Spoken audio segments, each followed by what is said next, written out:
microbiologique, puis Valérie Franco-Vidal, qui est PUPH d'ORL au CHU, fera la partie plus otite, et enfin le docteur Méran-Favier, donc pédiatre, fera la partie donc infection pédiatrique. Voici nos différents liens d'intérêt, sachant que nous n'en avons aucun en lien avec cette présentation. Donc le plan, je vous l'ai dit tout à l'heure, donc on va passer assez vite, donc 3 parties. Je vous propose de rentrer dans le vif du sujet. Alors le but de cette présentation... Infection respiratoire. Alors il y a un micro, mais normalement Vincent, tu dois les neutraliser. Mais... Je les neutralise. Donc les infections respiratoires, ouais, donc hautes et pas basses, donc les infections ORL. Donc le but de ma présentation, on avait vu à Vincent, c'est pas forcément de vous donner des recettes, de reprendre les tableaux, tout ça vous les trouvez sur vos différents sites de recommandation, mais c'était plutôt de vous donner des tips sur la microbio afin de mieux comprendre justement le rationnel des recommandations et pourquoi on positionne tel ou tel antibiotique, et donc être dans le cadre du bon usage des antibiotiques, ce qui est la mission du Centre régional en antibiothérapie. Alors, premier point qu'il faut se poser, c'est que retenir en microbiologie dans les infections respiratoires hautes. Je ne vous ferai pas l'affront de vous dire que les rhinopharyngites sont toutes virales. On peut cependant rappeler les principaux virus, comme le rhinovirus, le fameux virus du rhume, que l'on peut voir de temps en temps, nous, dans des pneumonies, notamment chez des femmes jeunes asthmatiques. Les coronavirus, vous connaissez bien le SARS-CoV-2, mais vous savez qu'il y a aussi des coronavirus endémiques, les adénovirus, les VRS, virus para-influenzae, la liste est longue et donc, par définition, on ne met jamais d'antibiotiques. J'ai regroupé ensemble, et peut-être que Madame Franco-Vidal pourra donner son avis, otite et sinusite que j'appelle simple, c'est-à-dire pas forcément l'otite à répétition avec la parasynthèse, pas forcément la sinusite profonde, sur un plan microbiologique. Là aussi, on sera majoritairement sur des virus et très rarement sur des bactéries. Il faut en retenir seulement 2 pour cette présentation et l'antibiothérapie, le Streptococcus pneumoniae, que j'appellerais pneumocoque, et l'Haemophilus influenzae. Le diagnostic est bien évidemment clinique, donc très peu de prélèvements microbiologiques dans ces indications. Donc finalement, on a peu de données sur la résistance, mais j'essaierai de vous expliquer un petit peu tout ça. Et enfin, les angines, alors je parlerai surtout érythémateuses et érythématopultacées, en rappelant que là aussi, on est majoritairement sur des virus, 80%, plus rarement sur des bactéries, et c'est majoritairement le Streptococcus pyogenes, que l'on peut aussi appeler le streptobêta-hémolytique du groupe A ou SBHA. La place du TDR, je ne ferai pas l'affront d'y revenir, mais Vincent m'a demandé de vous rappeler que si le score de Makisak est supérieur ou égal à 2, bien évidemment, et de ce fait, comme on a évoqué des possibilités bactériennes, dans ces infections, otite, sinusite, angine, on peut parfois se poser la question d'une antibiothérapie.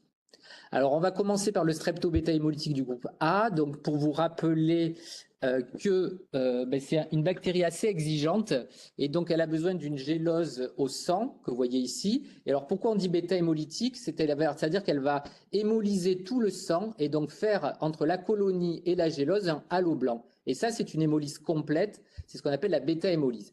Et si vous vous souvenez de vos cours pour les Bordelais avec professeur Bébéard, professeur Maigret, c'est un cocci, donc en rond, gram positif, donc violet, et en chaînette, comme vous pouvez le voir ici. Donc ça, c'était un petit peu pour rappeler la microbiologie. Mais pourquoi on s'intéresse autant à ce strepto-bêta-hémolytique du groupe A? Pour plusieurs raisons. Parce qu'en fait, il y a une problématique de contagiosité, une problématique de complications loco-régionales, et je n'aurai pas le temps d'y revenir, on pourra voir dans les questions, et éventuellement, vous savez tous, des complications à distance immunologiques, dont le rhumatisme articulaire aigu, que l'on ne voit plus certes en France hexagonale, mais qui existe toujours dans la France ultramarine, et on pourrait citer la Nouvelle-Calédonie et Mayotte, et les glomérulonéphrite aiguë post-streptococcique qu'on voit de moins en moins depuis l'avènement des antibiotiques. Donc c'est pour ça, Vincent Micro, c'est pour ça qu'on focalise sur cette bactérie. Un micro à neutraliser.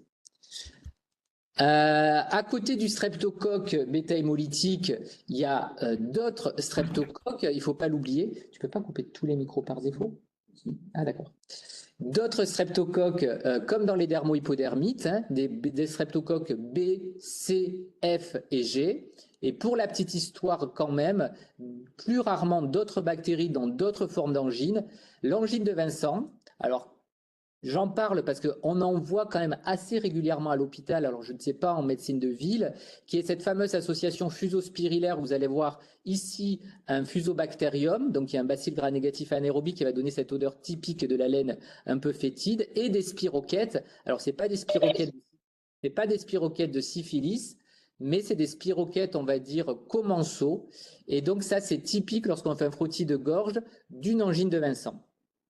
Un mot aussi sur des co-infections, comme on en a vu quelques-unes récemment, mononucléose, angine de Vincent, mais c'est quand même des raretés. Bien évidemment, je ne pouvais pas passer sans dire un mot sur les IST et rappeler qu'on peut exceptionnellement voir des chancres syphilitiques et dire un mot également en termes de santé publique sur la diphtérie, que l'on ne voit plus en France hexagonale, mais qu'on pourrait voir sur des cas importés. Les virus, on a parlé de la MNI, et je pense que peut-être Marion en reparlera. Les Coxsackie, là aussi, plutôt un problème pédiatrique avec l'herpangine et le syndrome pied-main-bouche que l'on voit beaucoup, et surtout vous, je pense, en médecine de ville. Et là aussi, un message de santé publique, une pharyngite d'un sujet jeune avec des myalgies et des comportements sexuels à risque, ne pas passer à côté d'une primo VIH. Et donc, c'est l'occasion peut-être de faire un bilan d'IST avec la syphilis et le VIH. Et un mot pour les causes non infectieuses, notamment les cancers, avec le classique alcoolotabagique et l'épidermoïde. Mais là aussi, attention à l'émergence des cancers HPV induits chez des personnes à risque ou pas d'ailleurs sexuels. Alors le TDR, bien évidemment, je ne ferai pas l'affront d'y revenir, vous le connaissez tous en termes de spécificité, sensibilité, mais je voulais quand même rappeler qu'on entend parfois le TDR est négatif, ce n'est pas une angine bactérienne. Et ceci est faux. Le TDR est négatif, il n'y a pas de streptocoque bêta-hémolytique du groupe A, mais il peut y avoir d'autres streptocoques qui sont peut-être moins gênants, ou il peut y avoir par exemple une angine de Vincent. Donc si vous voyez un patient qui n'est pas forcément non plus dans le stigmate du patient alcoolotabagique précaire avec mauvaise hygiène bucco-dentaire, qui a quand même une forme grave, qui reste très fébrile à 48-72 heures ou qui s'aggrave, pensez peut-être à leur dire de revenir parce qu'on a eu quelques cas, et c'est pour ça que j'en parle aussi, de jeunes étudiants en excellent état de santé qui, à 3 jours d'une angine avec TDR négatif, se retrouvent en réa avec une thrombose jugulaire, des abcès du poumon et cérébraux, dans le cadre, comme vous savez, d'un syndrome de Lemierre. Alors, quelques données de résistance. Le streptobêta-hémolytique du groupe A, c'est une bactérie assez bête, donc pas de résistance naturelle et très peu de résistance acquise, voire pas du tout. Donc, il est toujours sensible à l'amoxicilline. Que faire en cas d'allergie à la pénicilline? C'est la question que l'on se pose et que peut-être on se pose moins. Est-ce qu'il faut faire ou pas un prélèvement pharyngé? La réponse est non, puisque le strepto n'est plus résistant ou très peu résistant aux macrolides, qui reste parfois une alternative thérapeutique. Donc on ne fait plus de prélèvement bactériologique à la différence du TDR. La conséquence, l'amoxicilline est le traitement de première ligne des angines et les macrolides et plutôt la clarithromycine actuellement, une alternative en cas de contre-indication au bêta-lactamine. Donc si je reviens à mes otites et sinusites avec mes 2 bactéries dont je vous ai parlé pour finir cette présentation, avant, c'était beaucoup plus simple puisqu'en fait on se répartissait hémophilus et pneumocoque de façon égale. Depuis l'avènement de la vaccination pneumocoque, l'épidémiologie, le visage épidémiologique a un petit peu changé. Pour les sinusites, et Madame Franco-Vidal nous dira son avis, pas trop, puisque ça a touché des adultes nés après 2018, donc pas forcément vaccinés. Donc on aura moite-moite quand il y a des infections, pour faire simple, hémophilus pneumocoque. Dans les otites, en revanche, on s'aperçoit, alors c'est sur des parasynthèses, donc c'est vraiment pas les otites tout venant, mais qui a tendance à une augmentation de l'hémophilus, qui avant était 1/3 et maintenant représente la moitié des cas, et de façon miroir, une diminution des pneumocoques qui ne représente plus que 20 à 25% des cas. Donc en 4 points Qu'en est-il de la résistance du pneumocoque? Donc ici, le pneumocoque, je rappelle, donc diplocoque gram négatif, et là en blanc autour, c'est sa capsule, cette capsule qui va nous aider à créer des vaccins.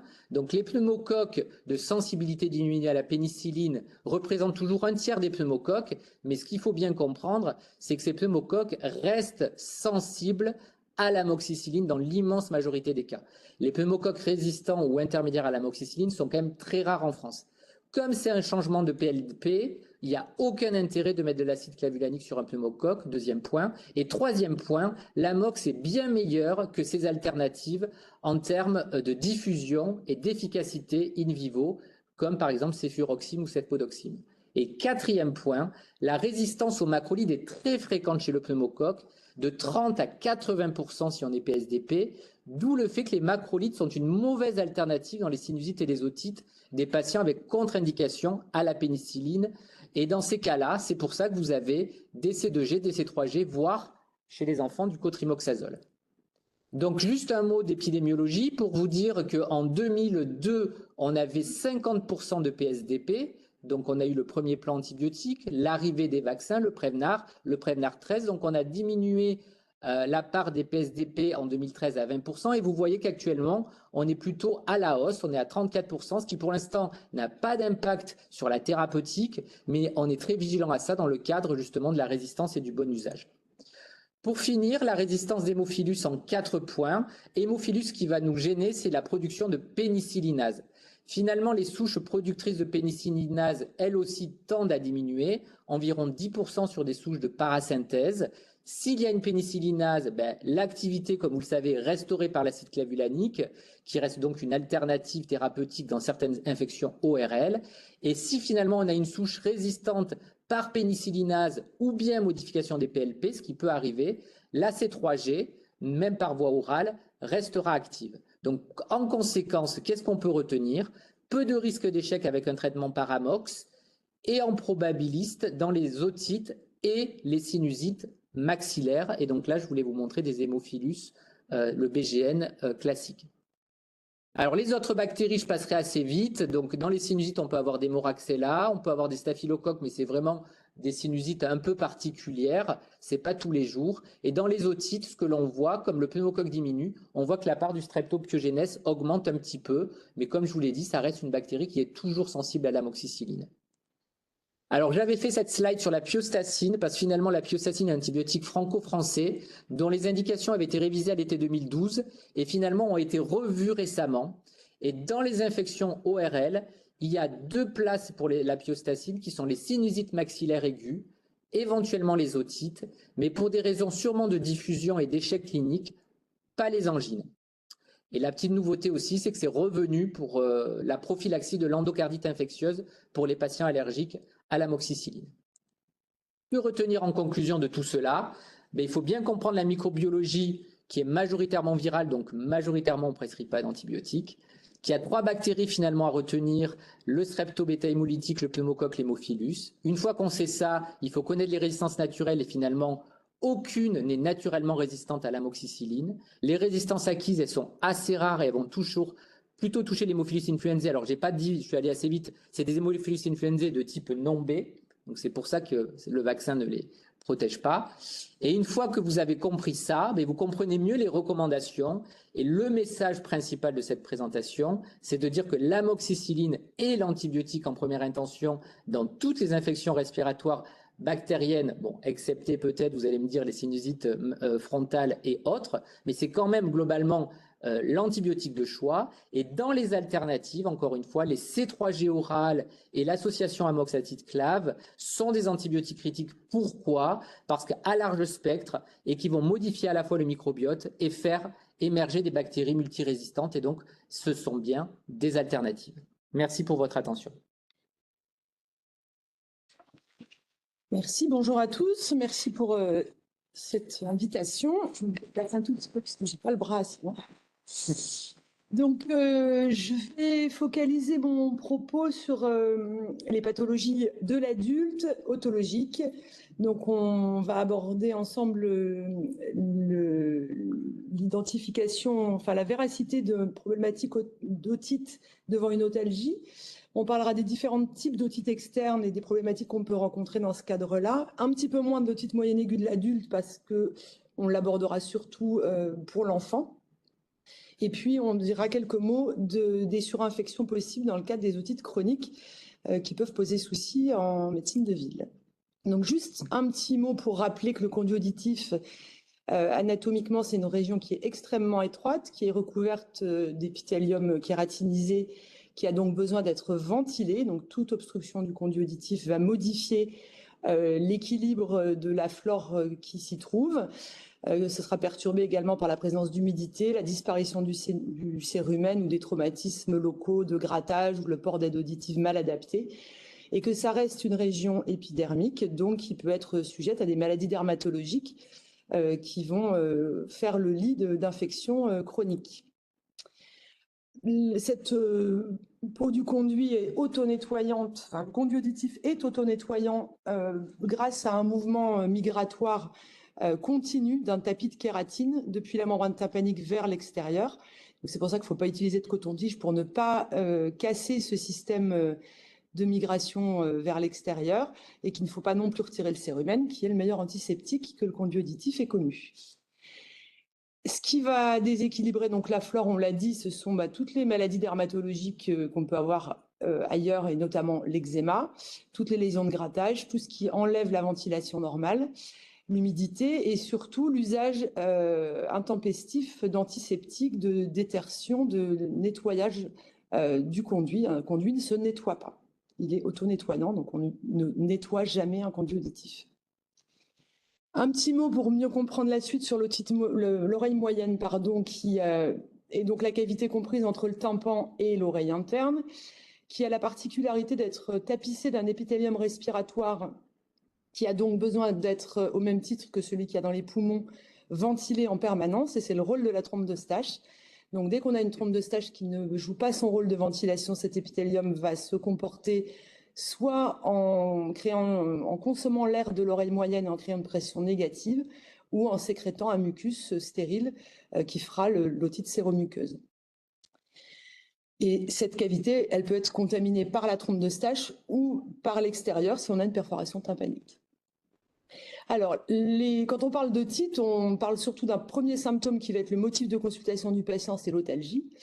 Mais il faut bien comprendre que toute otalgie ne veut pas dire otite, que ce soit otite externe ou otite moyenne.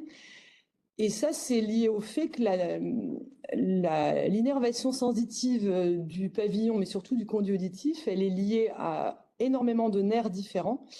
Alors, il y a une grande partie des nerfs crâniens, le 9, le 10, le 7, le 5. Vous pouvez jouer au loto avec ces numéros. Je ne garantis pas le résultat. Mais essentiellement dans le conduit auditif, c'est le trijumeau, une des branches du trijumeau et du nerf facial. Donc, toutes les pathologies qui vont intervenir sur le trajet de tous ces nerfs peuvent entraîner des otalgies réflexes, et la plupart des otalgies ne sont pas liées à des pathologies otitiques, mais bien à des problèmes liés à une anomalie ailleurs, située ailleurs dans l'organisme qu'au niveau de l'oreille. Donc, toute otalgie doit nécessiter un examen du conduit auditif et du tympan, mais si on voit rien de particulier, il faut aller regarder l'ATM, le pharynx, les amygdales, etc. Donc, cette diapo rappelle ce que je viens de dire. On ne doit pas parler d'otite, même si on voit rien, en disant c'est une petite otite externe.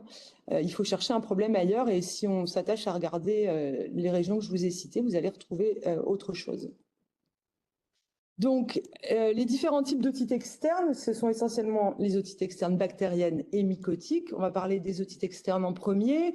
Voilà, vous le savez, elles sont liées à des... On ne fait pas une otite externe comme ça sans raison. Souvent, c'est qu'il y a une baignade, un traumatisme du conduit, le port de prothèses, des écouteurs, des bouchons obturateurs, des lésions de grattage, de l'eczéma. Elles se caractérisent par une otalgie qui est assez intense, souvent plus intense qu'une otite moyenne aiguë. Quand on a des difficultés à faire la part des choses sur un conduit qui est difficilement examinable parce qu'il est rempli de sécrétions et qu'on ne voit pas bien le tympan entre une otite externe et une otite moyenne aiguë, notamment chez le grand enfant ou le jeune adulte, on peut avoir un âge frontière où on peut avoir les deux. La mobilisation du pavillon et la traction, la pression du tragus vont entraîner une douleur typique dans l'otite externe qu'il n'y a pas dans l'otite moyenne aiguë. Et en plus, dans l'otite externe, on est en dehors d'un contexte de rhinopharyngite et il n'y a pas de fièvre, ce qui n'est pas le cas pour l'otite moyenne aiguë qui se serait perforée. Et là, quand on examine, alors nous, à l'hôpital, c'est facile, ou dans un cabinet d'ORL, parce qu'on a un microscope et surtout une aspiration pour aller nettoyer et bien voir tout le conduit auditif en l'absence de sécrétion. En ville, c'est plus compliqué quand on n'a qu'un otoscope, mais on a en général une introduction du spéculum qui est douloureuse, un conduit qui va être sténosé, rouge, avec des sécrétions plus ou moins importantes. Et dans ces cas-là, on va pouvoir porter le diagnostic d'otite externe bactérienne. On garde en tête que c'est une infection qui touche que quelques centimètres carrés de peau, donc une otite externe bactérienne ne se traite que par des traitements locaux, jamais d'antibiotiques par voie orale. On va utiliser des gouttes auriculaires antibiotiques en faisant attention à celles qu'on utilise, puisque vous savez que la majorité d'entre elles sont ototoxiques. Donc, si on n'a pas vu le tympan dans son intégralité, on utilisera plutôt des gouttes non ototoxiques à base de fluoroquinolone, donc le Flocet ou le Siloxadex, qu'on va préférer parce qu'il y a des corticoïdes associés au quinolone qui vont avoir un effet antalgique et anti-inflammatoire. Et puis, si vous avez un conduit qui est très sténosé, comme c'est le cas sur la photo ici à droite, le problème, c'est que les gouttes, elles n'iront jamais dans le conduit jusqu'au fond. Et dans ces cas-là, ça peut être l'indication à mécher avec des petites mèches expansives qui vont permettre de recalibrer le conduit et de drainer, d'amener les gouttes au contact de la peau sur toute la circonférence du conduit et jusqu'au fond, en gardant ces mèches 48 heures maximum. Le traitement local, c'est une première chose, mais sans les recommandations qui vont avec à donner aux patients, il y aura peu de chances qu'il soit efficace. Donc, dans une otite externe, on ne met pas plus d'eau dans l'oreille. On ne réutilise pas tout le temps de l'infection de bouchons d'oreille, d'écouteurs ou quelque chose que ce soit qu'on introduirait dans ses oreilles. On évite le grattage et on explique aux patients la façon dont on utilise un bain d'oreille. Donc, il faut réchauffer les gouttes avant de l'introduire pour éviter de créer des vertiges. Faire descendre les gouttes jusqu'au fond du conduit en massant le tragus et en restant 10 minutes couché sur le côté opposé pour que les gouttes restent en contact le plus longtemps possible avec la peau. Et on ne garde pas un flacon de gouttes ouvert plus de 10 jours, sans quoi les gouttes seront inefficaces. En général, une otite externe évolue rapidement favorablement sous traitement. La douleur, elle doit disparaître en 24 à 48 heures.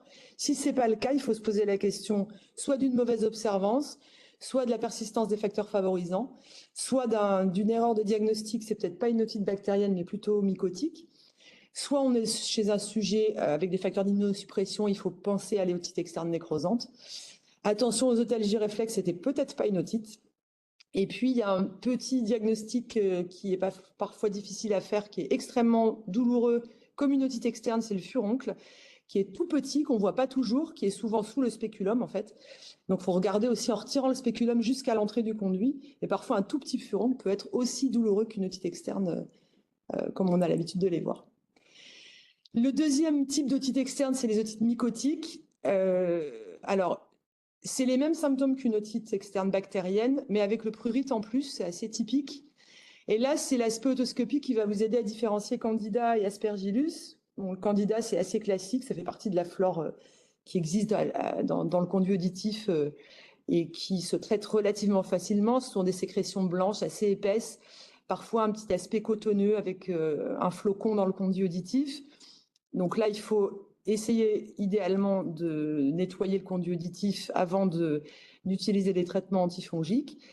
L'Aspergillus, en revanche, c'est beaucoup plus agressif. On voit de manière typique les filaments mycéliens noirs avec des clous mycotiques. Donc, c'est ces espèces de spots blancs qui sont très nécrotiques. Donc, ça peut nécroser un tympan en quelques heures, nécroser la peau du conduit jusqu'à mettre à nul os en quelques heures également. Donc, l'Aspergillus, ça, c'est vraiment celui qu'on redoute et qu'il faudra d'emblée adresser à l'ORL pour être traité rapidement avec des aspirations le plus tôt possible. La problématique des otites mycotiques, c'est qu'il y a très peu de molécules. Il y en a d'ailleurs qu'une seule qui est l'AMM pour un usage dans le conduit auditif. c'est l'auricularum, qui est une association de nystatine avec des antibiotiques, qui est assez efficace sur le candida, un peu moins sur l'aspergillus, et qui malheureusement ne peut pas s'utiliser sur un tympan ouvert. Quand on a un tympan ouvert, on essaiera autre chose, plutôt des antiseptiques locaux, oxygénés, bétadine diluée. Mais il faudra de toute façon aspirer, donc ça devra obligatoirement passer par l'ORL. Et devant toutes les otites mycotiques, en cas d'échec d'un premier traitement avec de l'auricularum qu'on a pu faire parce que le tympan était fermé, je pense qu'il faut garder en tête qu'il faut adresser à l'ORL, faire des prélèvements après au moins 5 à 7 jours d'arrêt des traitements bactériaux et mycos et des aspirations, sans quoi on risque d'avoir des difficultés à s'en sortir. Quand vous prescrivez de l'auricularum, il faut aussi expliquer au patient la façon de s'en servir parce que c'est pas très intuitif et on peut l'utiliser de deux manières. C'est présenté avec 2 flacons, un flacon de poudre et un flacon d'un solvant qu'on peut ou non reconstituer. Donc, si vous avez une forme peu sécrétante, sans sténose, on va plutôt utiliser un poudrage qui va permettre de finir d'assécher le conduit auditif. Dans ce cas-là, vous direz au patient d'utiliser que le flacon de la poudre, qu'on secoue bien avec la tête en bas, parce que sinon, quand ils appuient, il n'y a pas de poudre qui va sortir. Ils peuvent même essayer au-dessus de l'évier pour s'assurer qu'il y a bien de la poudre qui sort. Et on va talquer le conduit auditif. Sinon, on peut l'utiliser reconstitué, alors en mélangeant bien, en secouant le flacon, en le réchauffant avant de l'appliquer. Le flacon, il se garde au réfrigérateur pas plus de 2 semaines. Et la durée du traitement est importante, c'est au minimum 15 jours, voire 3 semaines, puisque le délai de renouvellement de la peau du conduit est de 3 semaines. Et ça s'utilise à raison de 2 fois par jour. Ça, ce sont d'autres exemples pour les avoir en tête que les otites externes bactériennes typiques ou à candida. Donc le petit furoncle dont je vous parlais sur l'image en haut à gauche, le bouchon de cérumen typique parfois qui peut être un peu plus liquide que ça, qui n'est pour autant pas forcément infecté. Un eczéma qui, quand on voit ça, alors c'est rarement aussi étendu sur le pavillon, mais on peut avoir cette image-là dans la conque. Il faut garder en tête que traiter l'infection, c'est une chose, mais si vous ne traitez pas derrière l'eczéma, ça va revenir sans arrêt et vous serez embêté perpétuellement et surtout le patient. Quand on a des aspects d'exposition osseuse comme ça et d'ostéite, ça c'est un signe très péjoratif d'otite externe nécrosante qu'il faut adresser directement et en urgence à l'ORL. L'aspect de polype, comme on le voit ici, c'est aussi pathognomonique de l'otite externe nécrosante ou du cholestéatome, on en reparlera. Et quand vous voyez ces filaments, dès qu'il y a du noir, là, il y a probablement un petit peu de candida et de l'aspergillus. Là, c'est pareil, il ne faut pas attendre, pas essayer de traiter sans prélèvement. Juste un petit mot sur l'otite externe nécrosante, c'est la complication que l'on redoute chez le patient fragile de toute otite externe. Donc, il faut garder en tête que ça existe encore assez fréquemment chez les patients âgés, fragiles, diabétiques ou immunodéprimés. C'est mortel en l'absence de traitement, souvent lié au Pseudomonas aeruginosa ou à un aspergillus. Donc, ce qu'on garde en tête, c'est que dans une otite externe qui ne répond pas favorablement au traitement au-delà de 15 jours, on doit reconsidérer le traitement et évoquer une atteinte ostéitique qui doit bénéficier d'un bilan complet chez l'ORL pour ne pas prendre en charge trop tardivement ces ostéites. On s'alertera d'autant plus qu'il y a une atteinte des nerfs crâniens associée ou une otalgie extrêmement intense qui ne cède pas. Ça, ce sont les aspects qui doivent vous alerter. De l'os à nu, friable, qui a tendance à s'effriter dans le conduit auditif, un aspect assez ulcéré et ce fameux polype. Tout ça, ce sont des signes vraiment d'atteinte ostéitique qui doivent alerter très rapidement. L'OMA de l'adulte, moi je ne m'éternise pas, on en parlera surtout chez l'enfant, c'est beaucoup plus rare chez l'adulte que chez l'enfant, c'est toujours le même contexte, rhinopharyngite, c'est toujours le plus souvent viral. On ne traitera que les formes très symptomatiques et douloureuses quand elles ont dépassé le stade purulent, donc avec une collection rétrotympanique.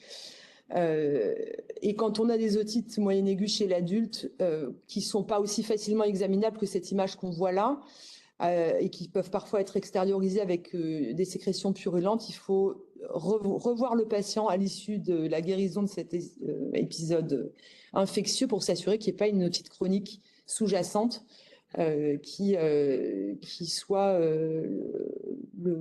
qui fasse le lit de ces infections à répétition. On va en reparler. Les complications de l'otite moyenne aiguë, très rapidement, elles sont très rares. Nous, on en voit beaucoup, donc on a toujours l'impression à l'hôpital qu'elles sont fréquentes, mais pour la médecine de ville, tous mes collègues me disent « mais non, on n'en voit pas si souvent que ça ». C'est probablement vrai. Mais quand on en a une, il ne faut pas passer à côté. Ce qui doit alerter, c'est l'aspect typique de mastoïdite avec la rougeur rétro-auriculaire. Et les deux symptômes, une surdité profonde, qui n'est pas toujours facile à identifier chez l'enfant, mais qui sera plus chez l'adulte, et surtout les vertiges qui signent l'atteinte labyrinthique. Ça doit être adressé en urgence le jour même à un ORL, si possible à l'hôpital. Paralysie faciale, c'est la même chose. Et puis après, toutes les complications neuro, elles sont assez évidentes quand elles sont présentes, donc je ne reviens pas dessus. Et je dirais un dernier mot sur les surinfections des otites chroniques. L'otite chronique, donc c'est tous les processus inflammatoires de l'oreille moyenne qui évoluent depuis plus de 3 mois et qui sont liés majoritairement à une dysfonction de la trompe d'Eustache qui vont entraîner un défaut de ventilation de l'oreille moyenne. Donc quand on a ce défaut de ventilation de l'oreille moyenne, on a des otites séreuses, on a des poches de rétraction, on a des cholestéatomes, on a des otites à répétition qui se perforent avec des perforations post-otitiques, des perforations post-chute d'ATT. Et dans toutes ces situations-là, l'oreille moyenne va pouvoir s'infecter plus facilement parce que la trompe d'Eustache est dysfonctionnelle ou parce qu'elle est ouverte par le cholestéatome ou par une perforation. Donc on a des germes qui vont rentrer soit du rhinopharynx vers l'oreille moyenne par la trompe, soit de l'extérieur, le conduit auditif vers l'oreille moyenne par la perforation ou le cholestéatome.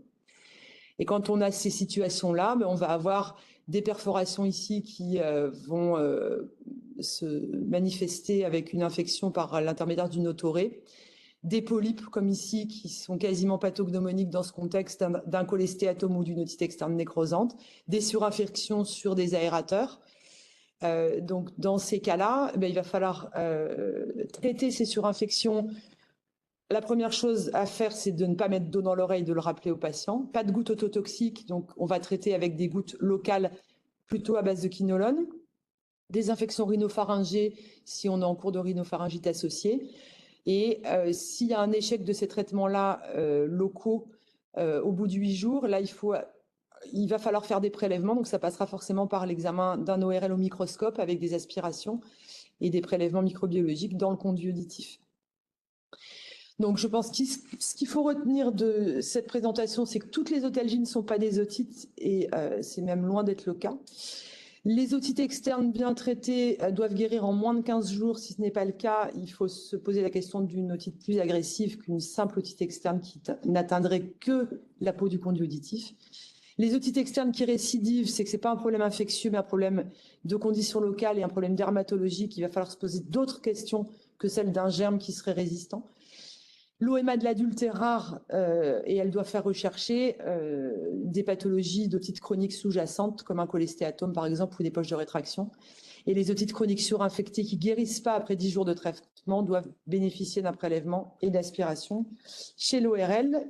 Je vous remercie. Merci beaucoup Valérie et merci d'être venue nous éclairer avec toute ton expertise. Donc on va continuer avec Marion et les spécificités pédiatriques.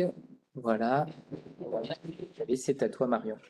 Bonjour à tous. Donc on va aborder les infections ORL de l'enfant, qui donc sont un motif majeur de consultation en cabinet et à l'hôpital, et la première cause de prescription d'antibiotiques en France, alors que la majorité sont d'origine virale, je pense qu'on vous l'aura assez répété, et que même lorsqu'elles sont bactériennes, les complications sont rarissimes et la guérison peut être spontanée. L'antibiothérapie, quand elle est indiquée, diminuerait un peu la durée des symptômes, permettrait de diminuer la contagiosité, surtout pour le streptocoque bêta-hémolytique A, mais les complications sont vraiment rarissimes. Si une antibiothérapie est indiquée, comme vous l'a dit Charles, il faut qu'elle soit efficace sur les micro-organismes suspectés, qui diffusent bien dans les tissus, et éviter les spectres trop larges ou les antibiotiques à longue durée, longue demi-vie, qui vont faire plus de mal que de bien.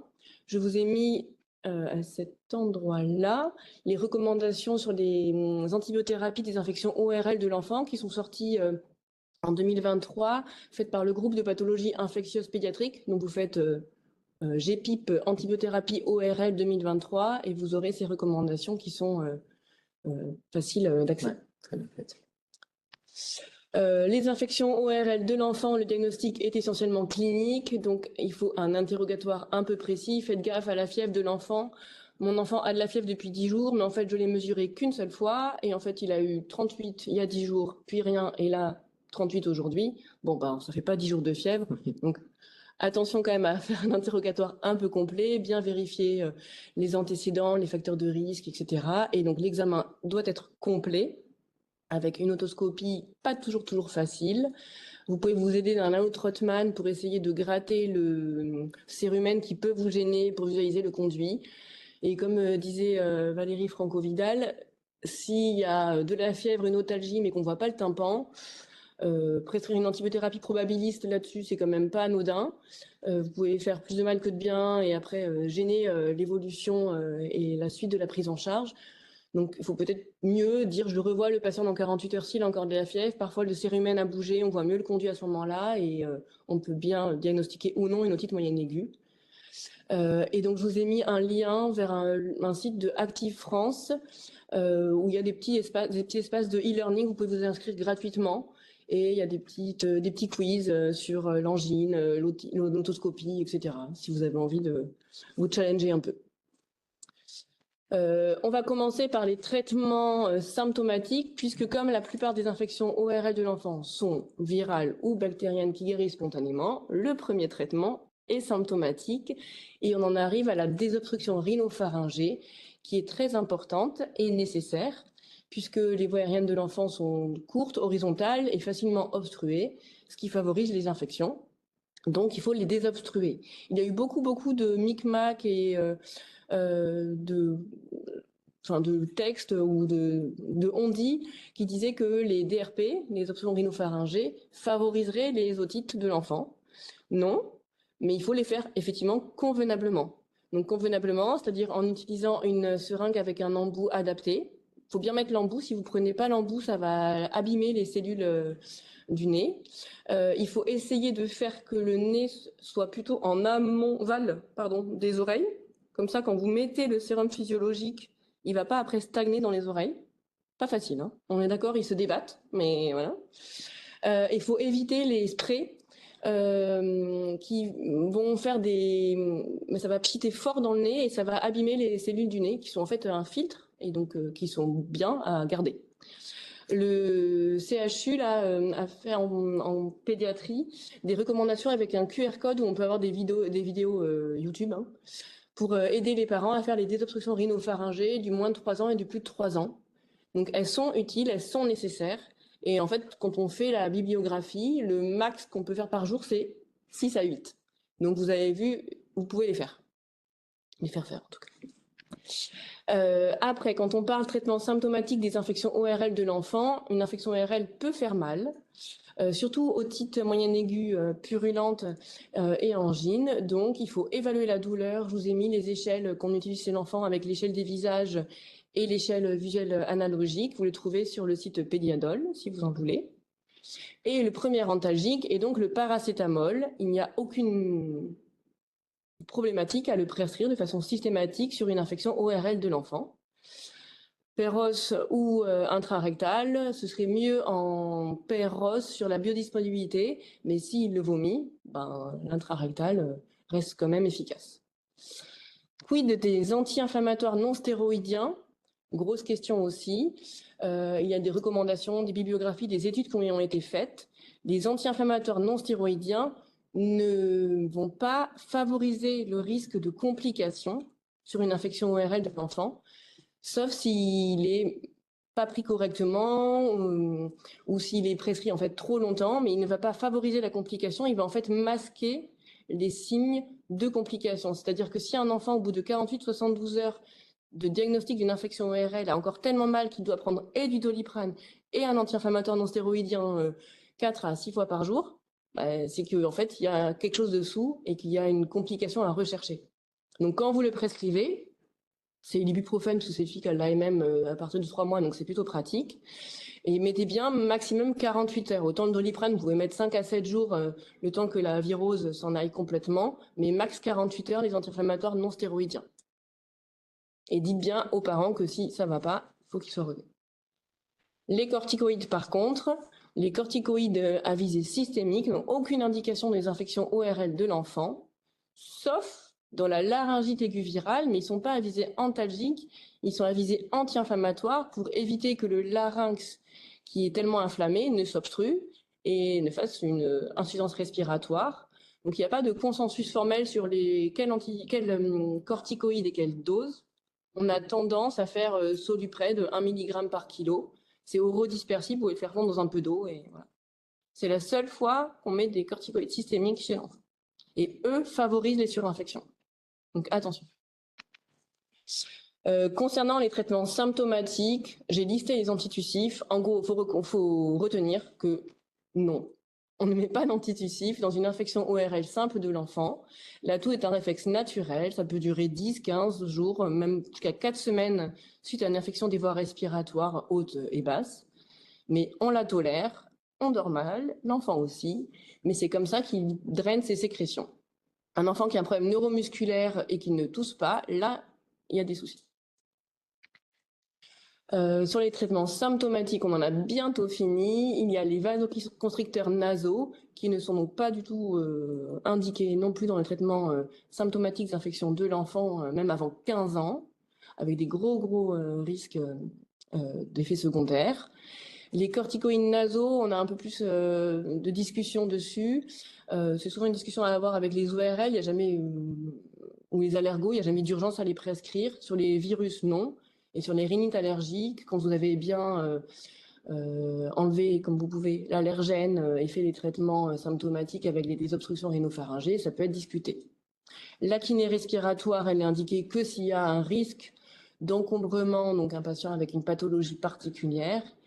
Et les huiles essentielles, donc le coccus sédal ou autre, il n'y a pas de contre-indication sur les grands nourrissons, là, enfin après 30 mois, mais alors est-ce qu'il y a vraiment un bénéfice? C'est à discuter.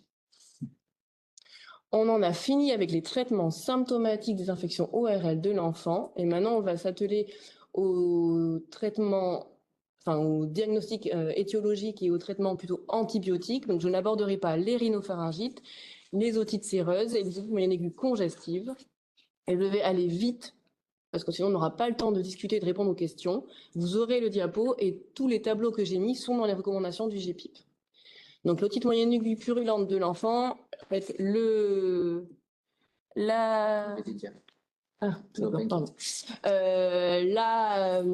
problématique est diagnostique. Attention, on en surdiagnostique probablement souvent. Et quand on revoit un enfant qui a de l'amoxicilline bien pris depuis 3 jours et qui en fait a encore de la fièvre parce qu'il y avait peut-être une otite moyenne aiguë purulente, mais quand on regarde en fait on voit rien du tout, on n'a pas accès au tympan, on se dit mince c'est dommage, peut-être que l'amoxicilline n'est pas indiquée. Donc attention, effectivement c'est challengeant. Il faut arriver à regarder le tympan et c'est dur. Sur l'otite moyenne aiguë. Je suis désolé, c'était juste sur la diapo juste d'avant, parce qu'en fait, elle m'intéresse beaucoup, parce que sur la photo de droite, la plus à droite, celle-là, pardon. Voilà, on voit un petit dépôt blanc là, et on ne voit pas bien quelle est la légende, et ça m'a beaucoup questionné, parce qu'on voit souvent ça. Tympanosclérose. C'est quelle d'otite chronique ou d'otite à répétition? Il y a une perforation et à côté, il y a les séquelles. Merci. Tympanosclérose, pour ceux qui n'auraient pas entendu. Donc, les otites moyennes aiguës purulentes de l'enfant, une fois qu'on a diagnostiqué cliniquement une otite moyenne aiguë purulente, donc un tympan qui est bombé, qui est congestif, ça peut être viral. Ça peut évoluer spontanément vers la guérison, même quand c'est bactérien. Et donc, cette diapositive qui est...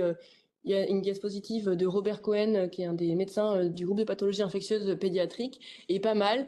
C'est pour expliquer pourquoi les recommandations sont de mettre une antibiothérapie sur une otite moyenne aiguë purulente du moins de 2 ans et la faire que selon l'évaluation sur le plus de 2 ans. C'est-à-dire qu'en fait, vous voyez, plus on a de récidives d'otite dans l'antériorité de l'enfant, plus l'otite est bilatérale, plus l'enfant est petit, plus il a mal, plus la fièvre est élevée, moins il y a de chances que la guérison soit spontanée. Là, vous voyez le pourcentage de guérison spontanée qui diminue. Donc c'est comme ça qu'il a été discuté et recommandé de mettre une antibiothérapie systématique chez les moins de 2 ans qui ont une otite moyenne aiguë purulente, parce que plus de risques de mauvaise évolution et de complications que chez le grand. Donc on est parti sur les tableaux un peu indigestes, sur l'otite moyenne aiguë purulente, oui, de l'enfant. Donc attention, ça c'est dans toutes les recommandations du GPIP. Les alternatives en cas d'allergie, Charles Cazenave en a parlé, vérifiez que ce soit une allergie vraie. L'allergie à l'amox est écrite dans tous les carnets de santé parce qu'il a fait 3 boutons après une prise d'amoxicilline.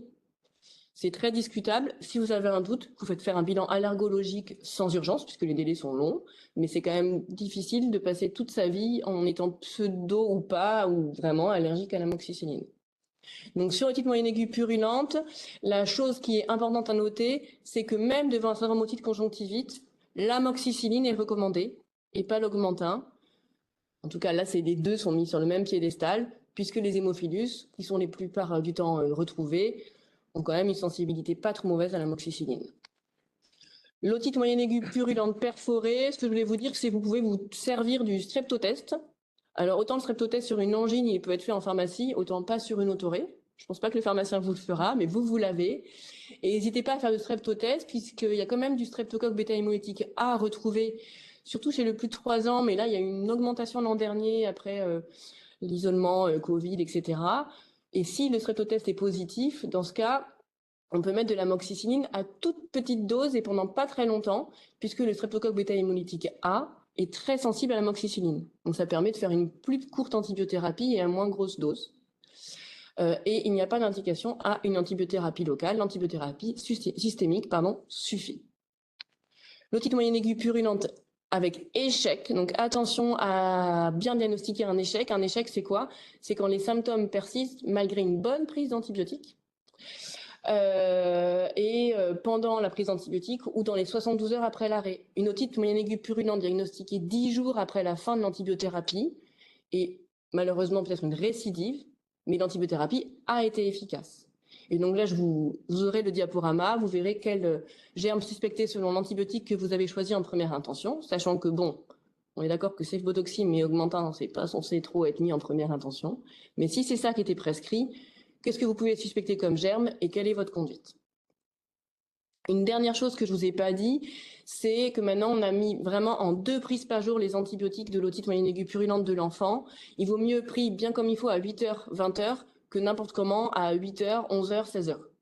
Et du coup, pour l'augmentin, quand il est indiqué, c'est une dose poids et demi, matin et soir. Donc s'il fait 10 kg, vous donnez une dose 15 kg matin et soir, ce qui fera donc 80 mg kg jour. C'est très intéressant.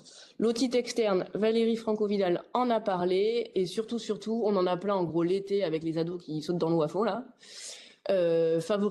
Supprimer les facteurs favorisants. Les angines aiguës, streptotest à faire si l'enfant a plus de 3 ans. On m'avait posé la question, mais s'il a moins de 3 ans et qu'il a une scarlatine, c'est rare, mais si c'est une réelle scarlatine, effectivement, il y a une indication à faire un streptotest. Voici des petites photos des angines de l'enfant pour vous dire qu'en fait, selon la forme clinique, il y a plus ou moins de risques que ce soit un virus ou un streptocoque bêta-hémolytique A.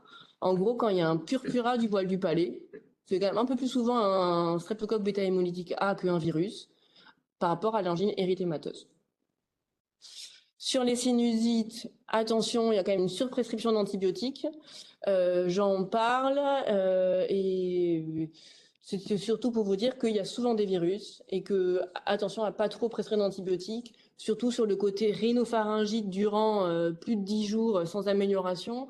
Seulement en période automno-hivernale, sur l'enfant de 2 ans qui a juste un nez qui coule pendant 15 jours, on met pas d'antibiotiques. C'est valable pour les adultes. Ça peut Oui, durer. c'est pour voilà. Oui, je dis enfant parce que Oui. voilà. Donc attention.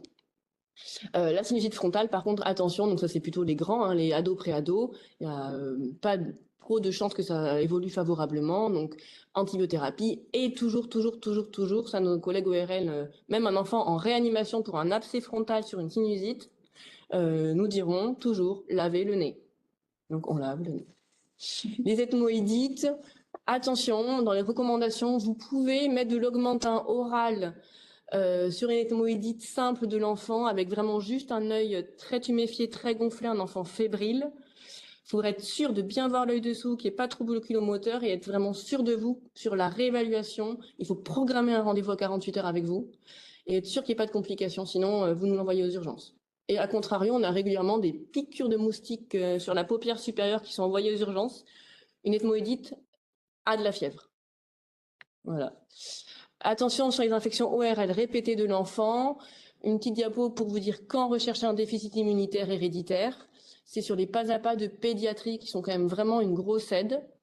Quand il y a trop d'otites, des vraies otites moyennes et purulentes, quand il y a trop d'infections, il faut y penser.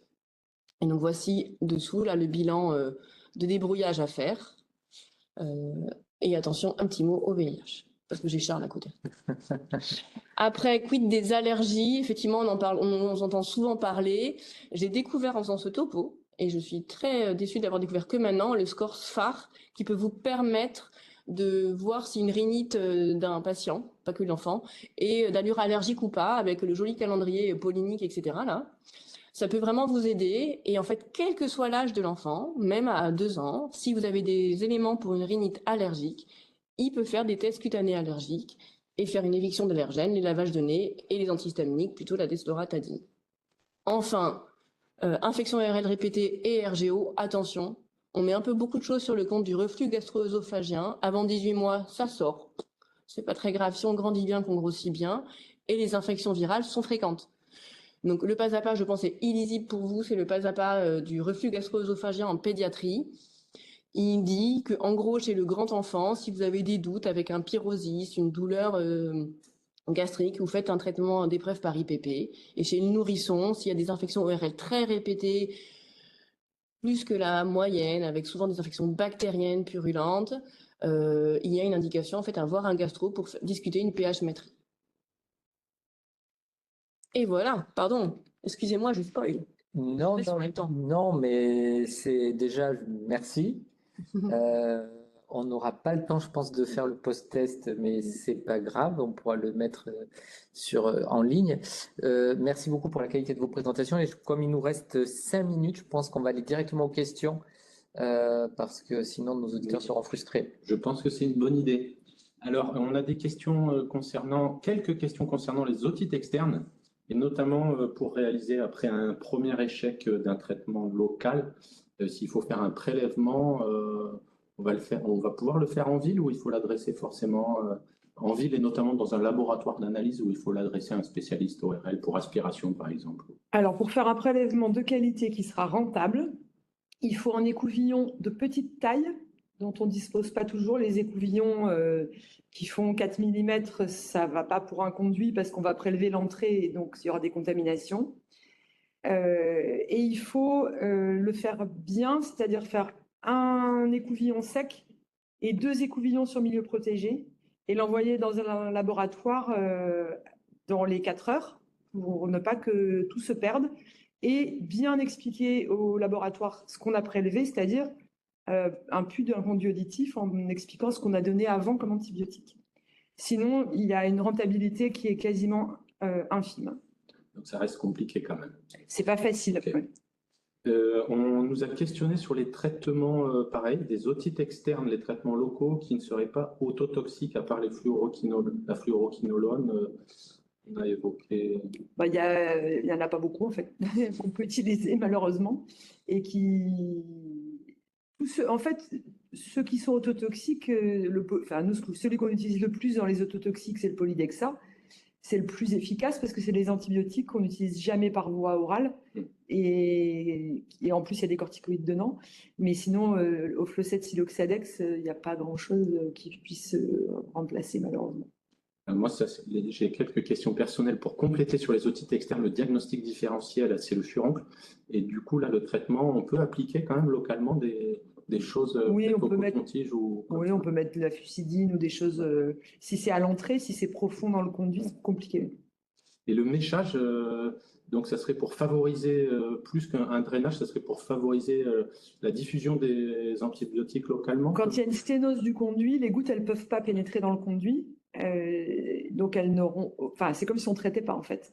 quand il y a une sténose Oui. serrée. Donc, ça permet de recalibrer. C'est une mousse compactée, en fait, qui a la taille d'un petit bâtonnet d'allumettes qu'on introduit dans le conduit. Quand on va l'imbiber de gouttes, ça va faire un tube en mousse avec un creux. Donc, déjà, le patient se remet à entendre.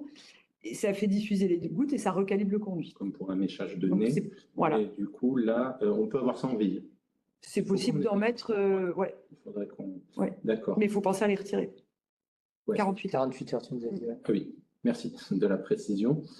Pour la pédiatrie, 6 à 8 DRP par jour quand même, je pense que ça, il faut le rappeler à nos patients, on en est souvent assez éloigné, donc c'est bien. Après, c'est pas obligé, hein. Oui, maximum. Des fois, ça traîne qu'il ne faut pas dépasser 3, 4, non, on peut aller jusqu'à 6, 8, c'est très bien. La limite d'âge pour l'embout spécifique pédiatrique, pour les DRP, on m'a posé, je crois que de toute façon, c'est... Il n'y a pas de limite, hein. Oui, voilà. Moi, j'ai déjà fait chez des ados, même à 12 ans. Bah, du coup, je prends une grosse seringue de 50. Quand ils sont vraiment pas bien, qu'ils n'y arrivent pas à se moucher, n'hésitez pas, hein, vous pouvez y aller. Hein. Faut pas injecter fort, enfin, faut pas presser fort. On y va doucement. Ça aussi, ça peut léser les cellules, donc on n'y va pas comme un fou. Mais je pense que ça serait bien que les gens aillent voir le QR code. Ouais, elles ont beaucoup travaillé, c'est les kinés de l'hôpital Voilà. des enfants qui ont travaillé sur le QR Ça code. sera beaucoup plus... Sur les, ouais. Ouais. Et c'est accessible pour les parents. Ouais. Exactement. On a encore quelques questions, mais il n'y en a pas non plus pléthore. Donc, c'était pour le test de diagnostic rapide du SGA dans les autorés. On peut faire ça à partir de quel âge? Tout autoré ou ça serait quand même au-delà de... Normalement, c'était les plus de 3 ans. Et en fait, l'an dernier, il y a eu pas mal de streptocoque bêta-hémolytique A chez les moins de 3 ans. Donc, après, les TDR, ils sont fournis par l'assurance maladie. Donc, c'est même pas trop votre budget qui va dedans. Ça vaut le coup de le faire. Il y en a chez les moins de 3 ans, oui. Ouais. Et la valeur parce que autant qu'on connaît pour la Et ben valeur. il y a quand même dans les études qui ont été faites là par le Active France où ils sont pas mal pro TROD, TDR, etc. Il y avait une très bonne spécificité et sensibilité. C'était pareil, 90-95%. D'accord. Ouais. Ok. Sur les autorés. C'est important parce que ce que j'ai dit, vu l'écologie des otites qui changent et la gravité potentielle du strepto, ça permet de traiter plus vite et à moindre posologie. Oui, et ça, c'est nouveau. Une ethmoïdite en ville. Attention, hein. Oui, attention, tu l'as bien dit. Justement, sur le premier stade, là, évidemment, si jamais on tente le coup, il faut quand même donc les reconvoquer, tu l'as bien dit, mais est-ce qu'il faut organiser une imagerie? Non. Okay. Ah non, si vous organisez une imagerie, si vous avez un doute sur une complication, c'est aux urgences. Merci. Je crois qu'on se rapproche de la fin des questions. Ah non, doit-on toujours enlever les bouchons de cérumen à la poire s'ils sont symptomatiques, comme une baisse d'audition par exemple? Alors, s'il y a des bouchons complètement obstructifs, et les seuls qui méritent d'être enlevés sont ceux qui sont totalement obstructifs et qui vont gêner l'audition du patient. Dans ces cas-là, il faut leur demander de les ramollir avec une application de cérulyse pendant 1 semaine avant de revenir vous voir.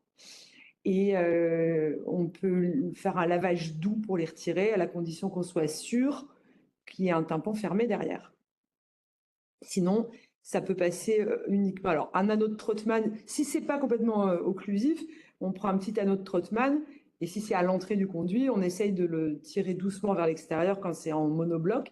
Quand c'est du bouchon un peu ramolli, c'est un lavage doux et sinon c'est une aspiration chez l'ORL. On ne peut pas trop les enlever autrement. C'est miraculeux.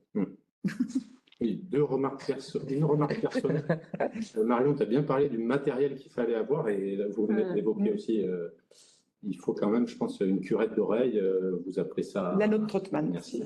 Et ça, c'est majeur. Et aussi un thermomètre, parce qu'effectivement, il faut que tout le monde ait... Pas frontal. Oui. Un thermomètre pas frontal. C'est pas fiable du tout, le thermomètre frontal. Exactement. Ouais, sous les selles ou... Bon, un tractable. Oui. C'est compliqué. Il y avait une question sur les otites purulentes, là qui vient de tomber. Un tympan perforé, mais streptotest négatif, quel est le traitement? Au flowset, point d'interrogation. Non, on n'a pas ça. Une otite moyenne aiguë purulente perforée, du coup, ce sera à l'amoxicilline à plus grosse dose si le streptotest est négatif. Avant, on disait augmentin parce qu'on disait attention quand même à l'hémophilus. Mais dans les nouvelles recommandations, en fait, amox et augmentin sont sur le même pied d'égalité et on a envie de faire la lutte contre l'antibiorésistance, donc amoxicilline. Il y a 2 situations bien différentes quand même. C'est l'otite qui avait un tympan normal avant l'otite qui se perfore, parce que l'otite se perfore, et le patient qui avait une perforation du tympan ancienne liée à des otites répétées, qui va se contaminer soit par le nez, soit par le conduit auditif, et il y a une infection de l'oreille moyenne qui se fait par l'extérieur. Là, on n'est pas dans un contexte de rhinopharyngite, etc. forcément, et dans ces cas-là, c'est un traitement local. Je pense que c'est pour ça qu'il y a cette question-là. C'est pas les mêmes germes, du coup, il y a pas mal de c'est la staphylocoques, de question, pyocyaniques qui sont rentrés par le dehors. Là, moi, je parle de ceux qui rentrent par le dedans. Chacun sa porte. Traitement de l'eczéma du conduit. Alors, donc, il fait le lit d'autres infections, hein, n'est-ce pas? C'est pour ça que il n'y a pas de goutte corticoïde qui est l'AMM pour le conduit auditif. Ça n'existe pas. On peut utiliser, si c'est à l'entrée du conduit ou dans la conque, les mêmes crèmes étopiques pour l'eczéma ailleurs. Donc, ça vous connaissez. Après, ce que je fais, c'est que j'utilise un collyre qui s'appelle le Dexafri, qui contient que des corticoïdes dans une dose plutôt adaptée, qui est en dosette comme les dosettes de Flocet. Et chez les patients qui ont un eczéma du conduit, je l'utilise dans le conduit auditif. À tympan fermé pour ne pas avoir de problème vis-à-vis de l'AMM, mais on peut considérer que ça reste de la peau et qu'on peut, voilà. Et ça marche très très bien, mais il ne faut pas en mettre tous les jours. Moi, je leur demande de mettre que 2 soirs par semaine. Ok, merci. Alors, il y a une question que je vais prendre pour moi. Savez-vous si les infirmiers peuvent faire des TDR? J'imagine qu'on parle des TDR dans le cadre classique des angines, auquel cas, à ma connaissance, c'était possible dans le cadre de la délégation de tâches quand celle-ci était en vigueur, mais encore fallait-il établir un protocole. Dorénavant, ces protocoles sont caducs, donc les infirmiers ne peuvent pas le faire, mais les pharmaciens pourront le faire, eux et tous, dans le cadre de leur formation initiale. Ça fera partie de leur nouvelle prérogative. Je pense avoir répondu à cette. Quid des infections sur parasynthèse? On va bientôt conclure en effet. Non, mais c'est la dernière. Quid des infections sur parasynthèse? Donc, peut-on ne faire qu'un traitement local? Donc, je pense qu'on a déjà un peu en partie. Mais c'est sur aérateur, parce que la parasynthèse se ferme toute seule en quelques heures. Hein. Sur aérateur, c'est traitement local. Si échec d'un premier traitement d'une 8 à 10 jours, il faut prélever et avoir une documentation microbiologique. Oui, c'est vrai, il y a une belle photo, on voyait une infection là, sur aérateur. C'est les rares indications de... Et si, ça se finit assez souvent quand on n'arrive pas au bout avec un retrait de l'aérateur, parce qu'il y a un biofilm qui s'est créé dessus, et on ne s'en sort pas en fait. Alors, mes super collègues me demandent si on peut acheter au cabinet médical libéral un aspirateur ORL, et si oui, quel modèle? Existe-t-il une formation? Peut-être on pourra s'enseigner après coup, mais c'est... Le problème, c'est qu'aspirer sans microscope et sans voir, il faut avoir un spéculum à travers lequel on va utiliser l'aspiration. Donc, on a déjà les 2 mains prises. Donc, on n'a pas de possibilité facilement de le faire autrement qu'avec un microscope, malheureusement. Je pense que ça reste du domaine du spécialiste quand même. Hein. C'est assez. Nous, quand on est appelé pour des problèmes comme ça au lit du malade dans l'hôpital, quand on va donner des avis, on ne peut pas le faire en fait. Voilà.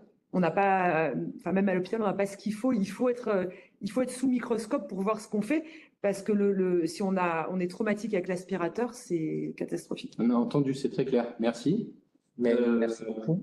Merci à tout le monde. Je vais rendre la parole à Charles pour conclure. Oui, écoutez, merci pour votre fidélité, pour votre présence.